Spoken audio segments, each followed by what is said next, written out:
Regional ring road project alignment మార్పుపై వివాదం రాజుకుంది. Future సిటీకి బాటలు వేస్తున్నామని అధికార పార్టీ చెప్తుంటే స్వప్రయోజనాల కోసమే అలైన్మెంట్ మార్చారని బీఆర్ఎస్ ఆరోపిస్తోంది.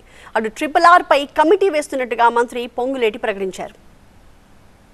రీజనల్ రింగ్ రోడ్డును కాంగ్రెస్ ప్రభుత్వం ప్రతిష్టాత్మకంగా తీసుకుంది. RRR ప్రాజెక్టును ఉత్తర దక్షిణ భాగాలుగా విభజించి నిర్మిస్తోంది. రావిర్యాల నుంచి ఆమన్గల్ వరకు 41.5 కిలోమీటర్ల మేర 300 ఫీట్ల వెడల్పుతో గ్రీన్ఫీల్డ్ రేడియల్ రోడ్ నిర్మించనున్నట్టు రాష్ట్ర ప్రభుత్వం తెలిపింది. ఇందుకోసం భూసేకరణ ప్రక్రియను వేగవంతం చేశారు. చౌటుప్పల్ దగ్గర జంక్షన్ మార్పు చేసింది. రంగారెడ్డి జిల్లాలో తలకొండపల్లి అలైన్మెంట్ ను చౌలపల్లి నుంచి ఏదురుగూడెం వరకు మార్పు చేసింది. ఫ్యూచర్ సిటీ అవసరాల దృష్ట్యా అలైన్మెంట్ మార్చామని ప్రకటించింది. రీజనల్ రింగ్ రోడ్డు దక్షిణ భాగం అలైన్మెంట్ మార్పుతో రేవంత్ రెడ్డి ప్రభుత్వం భూదందాలకు తెరలేపిందన్నారు బీఆర్ఎస్ ఎమ్మెల్యే వేముల ప్రశాంత్ రెడ్డి. దీనిపై సీబీఐ విచారణ జరపాలని డిమాండ్ చేశారాయన.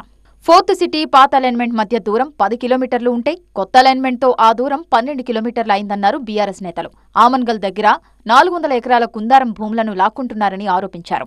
కాంగ్రెస్ నేతలు రాజవంశీయులతో బేరం కుదుర్చుకొని పేదలను వెళ్లగొట్టి భూములను ఆక్రమిస్తున్నారన్నారు. పేద రైతుల నుంచి కబ్జా రద్దు ఒప్పందాలు చేసుకుంటున్నారన్నారు. ఇందులో బిగ్ బ్రదర్స్ హస్తముందన్నారు. అలైన్మెంట్ మార్పుపై శ్వేతపత్రం విడుదల చేయాలన్నారు ప్రశాంత్ రెడ్డి.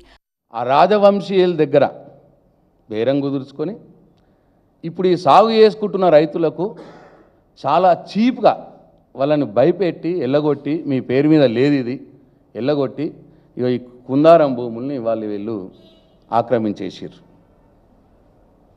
ఈ కాంగ్రెస్ పార్టీ ప్రభుత్వంలో ఉన్న పెద్దలు వాళ్ళనేది అక్కడ లోకల్ ఏరియాలు అనేది బిగ్ బ్రదర్స్ పేరు చెప్తున్నారు. వాళ్ళు ఇక్కడ ఈ భూములు ఆక్రమిస్తున్నారని. ప్రజా ప్రయోజనాలను దృష్టిలో పెట్టుకుని రీజనల్ రింగ్ రోడ్డును నిర్మిస్తామన్నారు మంత్రి పొంగులేటి శ్రీనివాసరెడ్డి. RRR కోసం ఒక కమిటీని నియమిస్తున్నట్టు ప్రకటించారు.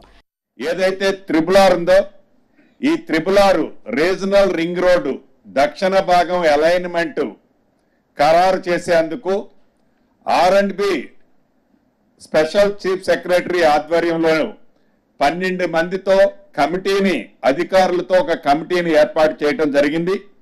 దీంట్లో ప్రధానంగా కన్వీనర్గా R&B ప్రిన్సిపల్ సెక్రటరీ గారు ఉంటారు. రీజనల్ రింగ్ రోడ్డుపై రాజకీయాలు చేయొద్దన్నారు మంత్రి కోమటిరెడ్డి వెంకటరెడ్డి. అలైన్మెంట్ మార్పులో దురుద్దేశం లేదన్నారు.